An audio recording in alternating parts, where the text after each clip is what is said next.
ಇವಾಗ ಮತ್ತಷ್ಟು ಮಾಹಿತಿಯನ್ನ ಪಡೆಯೋಣ. ನಮ್ಮ ಪ್ರತಿನಿಧಿ ನ್ಯೂಸ್ ಡೆಸ್ಕ್ ಇಂದ ನೇರ ಸಂಪರ್ಕದಲ್ಲಿದ್ದಾರೆ ಸಾಹಿಲ್. ಈಗ ವಿಜಯ್ ಟಿವಿಕೆ ಪಕ್ಷ ಏನೋ ಗೆಲುವಿನ ನಗಾರಿಯನ್ನ ಬಾರಿಸ್ತು, ಸರ್ಕಾರ ರಚನೆಯ ಸಿದ್ಧತೆಗಳನ್ನು ಮಾಡಿಕೊಳ್ತಾ ಇದ್ದಾರೆ.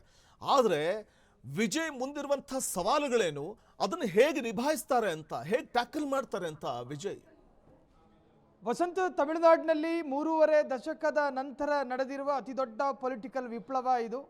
ಸುಪ್ರಭಾತದಲ್ಲಿ ವಿಸ್ಮಯದಿಂದ ಜನ ವಿಜಯ್ ಮುಖ ನೋಡೋ ಪರಿಸ್ಥಿತಿ ಈಗ ತಮಿಳುನಾಡಿನಲ್ಲಿ ನಿರ್ಮಾಣ ಆಗಿದೆ.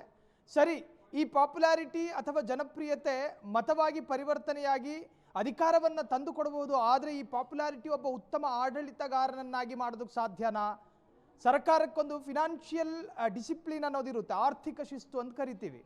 ಈ ಶಿಸ್ತು ವಿಜಯ್ ಅವರಿಗೆ ಇದೆಯಾ ಎನ್ನುವಂತಹದ್ದು. ತಮಿಳುನಾಡು ಈಗಾಗಲೇ 8 ಲಕ್ಷ ಕೋಟಿ ಸಾಲದಲ್ಲಿದೆ ವಸಂತ್, ಬರೋಬ್ಬರಿ 8 ಲಕ್ಷ ಕೋಟಿ ಸಾಲದಲ್ಲಿದೆ. ಸರಿ, ಸ್ಟಾಲಿನ್ ತನ್ನ ಅಧಿಕಾರವನ್ನ ವಿಜಯ್ ಅವರಿಗೆ ಹಸ್ತಾಂತರ ಮಾಡಿದ ನಂತರ ತಮಿಳುನಾಡು ಸರ್ಕಾರದ ಆರ್ಥಿಕ ಖಜಾನೆಯ ಕೀ ವಿಜಯ್ ಅವರ ಕೈ ಸೇರುತ್ತೆ. ಸರಿ, ಆದರೆ ಆ ಖಜಾನೆ ಒಳಗೆ ಏನಾದರೂ ಇರಬೇಕಲ್ಲ. ಸಹರಾ ಮರುಭೂಮಿಯಲ್ಲಿ ಮರಳು ಉತ್ಪಾದನೆ ಆಗುತ್ತೆ ಹೊರತಾಗಿ ದುಡ್ಡು ಉತ್ಪಾದನೆ ಆಗೋದಿಲ್ಲ. ಸರ್ಕಾರಕ್ಕೆ ಆದಾಯ ಹೆಂಗೆ ಬರುತ್ತೆ? ಒಂದು ಸ್ಟೇಟ್ನ ಟ್ಯಾಕ್ಸು ಜೊತೆಗೆ ಸೆಂಟ್ರಲ್ ಗೌರ್ಮೆಂಟ್ ಏನಾದರೂ ಕೊಡಬಹುದಾದ ಅನುದಾನ, ಈ ಎರಡು ಒಂದು ತರಹದ ಅಡಕತ್ತರಿಯಲ್ಲಿ ಇರಬೇಕಾದ್ರೆ ದುಡ್ಡು ಉತ್ಪಾದನೆ ಆಗೋದು ಎಲ್ಲಿಂದ? ಸರ್ಕಾರ ನಡಿಬೇಕು. ಇನ್ನದಲ್ಲದೆ ಪ್ರಣಾಳಿಕೆಯಲ್ಲಿ ಒಂದಷ್ಟು ಭರವಸೆಯ ಸಾಲುಗಳನ್ನು ಉಲ್ಲೇಖ ಮಾಡಿದ್ದಾರೆ ವಿಜಯ್. ಏನದು? ಮಹಿಳೆಯರಿಗೆ 2,500 ರೂಪಾಯಿ ಹಣ ಕೊಡ್ತೀನಿ, ಇನ್ನು ನಿರುದ್ಯೋಗಿಗಳಿಗೆ 4,000 ರೂಪಾಯಿ ಹಣ ಕೊಡ್ತೀನಿ, ಜೊತೆಗೆ ಅಲ್ಲಿನ ಕನ್ಯಾ ಹೆಣ್ಣು ಮಕ್ಕಳಿಗೆ ಬಂಗಾರ ಕೊಡ್ತೀನಿ ಎನ್ನುವಂತಹ ಆಶ್ವಾಸನೆ.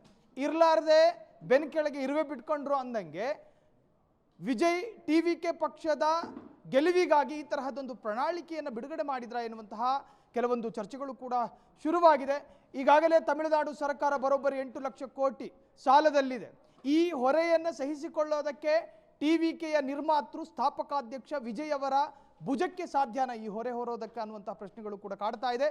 ಒಟ್ಟಾರೆ ನನ್ನ ಈ ಉತ್ತರದ ಸಾರಾಂಶ ಇಷ್ಟೇ ವಸಂತ್, ಆರ್ಥಿಕ ಡಿಸಿಪ್ಲಿನ್, ಆರ್ಥಿಕ ಶಿಸ್ತು ಇಲ್ಲದೆ ಇದ್ದರೆ ಸರ್ಕಾರ ನಡೆಸೋದಕ್ಕೆ ಬಹಳಷ್ಟು ಕಷ್ಟ ಆದೀತು ವಸಂತ್. ಆದರೆ ಈಗ ತಾವು ಹೇಳ್ತಾ ಇದ್ರಿ, ಆರ್ಥಿಕ ಶಿಸ್ತನ್ನು ಕಾಪಾಡಿಕೊಳ್ಳುವಂಥದ್ದು ಬಹಳ ಕಷ್ಟ ಖಂಡಿತ. ಅದ್ರ ಜೊತೆಗೆ ಸಂಪನ್ಮೂಲಗಳ ಕ್ರೋಢೀಕರಣ ಕೂಡ ಕಷ್ಟ. ಸೊ ಹೀಗಿರುವಾಗ ಆರ್ಥಿಕ ಶಿಸ್ತನ್ನು ಕಾಪಾಡಿಕೊಳ್ಬೇಕು, ಸಂಪನ್ಮೂಲಗಳ ಕ್ರೋಢೀಕರಣ ಆಗಬೇಕು, ತಾವು ಪ್ರಣಾಳಿಕೆಯಲ್ಲಿ ಕೊಟ್ಟಂಥ ಭರವಸೆಯನ್ನು ಈಡೇರಿಸಬೇಕು, ಇನ್ನು ಅಭಿವೃದ್ಧಿ ಅನ್ನುವಂಥದ್ದು ಕೂಡ ಈಡೇರಬೇಕು ಅಂತಂದಾಗ ಇದನ್ನು ಹೇಗೆ ನಿಭಾಯಿಸ್ತಾರೆ? ಯಾಕಂದರೆ ತಮಿಳುನಾಡಿನ ಅಭಿವೃದ್ಧಿ ಅನ್ನುವಂಥದ್ದಾಗಬೇಕು. ಯಾವುದೇ ಹೊಸ ಸರ್ಕಾರ ಬಂದಂತಹ ಸಂದರ್ಭದಲ್ಲಿ ಖಜಾನೆ ಖಾಲಿಯಾಗೇ ಇರುತ್ತೆ. ಸೊ ಇದು ಒಂದು ರೀತಿಯಲ್ಲಿ ಸವಾಲಾಗಬಹುದಾ ಅಂತ ಅಭಿವೃದ್ಧಿ ಅನ್ನುವಂಥ ವಿಚಾರದಲ್ಲಿ? ವಸಂತ್, ಈಗ ಅಭಿವೃದ್ಧಿ ಅನ್ನೋದು ಐತಿಹಾಸಿಕ ಮರೀಚಿಕೆ ಬಿಡಿ. ತಮಿಳುನಾಡು ವಿಚಾರಕ್ಕೆ ಬಂದಾಗ ಕರ್ನಾಟಕದಂತಲ್ಲ ತಮಿಳುನಾಡಿನ ರಾಜಕಾರಣ. ಅಲ್ಲಿನ ಒಂದಷ್ಟು ಶಾಸಕರು ನಮ್ಮ ಕ್ಷೇತ್ರಕ್ಕೆ ಅಭಿವೃದ್ಧಿ ಮಾಡಿಕೊಡಿ ಅಂತೇಳಿ ಸದನದಲ್ಲಿ ಎದ್ದು ನಿಂತು ಚರ್ಚೆ ಮಾಡೋದು ಬಹಳಷ್ಟು ವಿರಳ. ಇನ್ನು ಅದಲ್ಲದೆ ಈಗ ಸಿಂಗಲ್ ಮೆಜಾರಿಟಿ ಸರ್ಕಾರ ರಚನೆ ಆಗೋದಿಲ್ಲ ಅನ್ನೋದು ಖಚಿತ.